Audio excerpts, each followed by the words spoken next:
One TV News Break.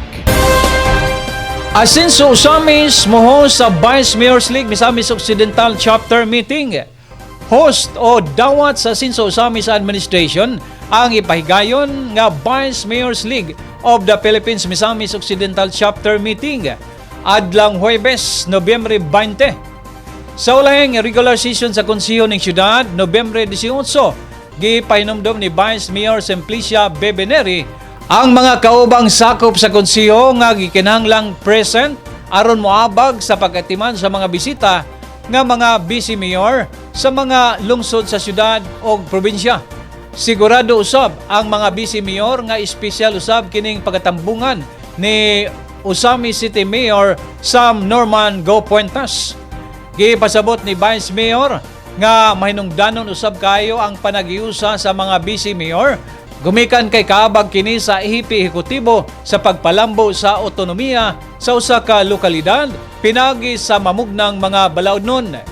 Pinagi sa panagtagbo mapambit sa matag local government unit ang mga mahinungdanong programa o proyekto nga napatuman sa ilang tagsa-tagsa ka mga lokalidad.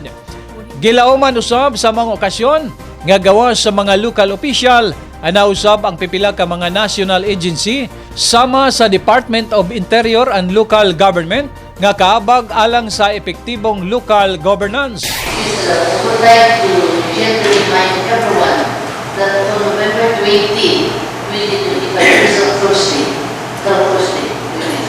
we will be the one hosting our final meeting of the Vice Mayor's League of the Philippines Misamis Occidental Chapter.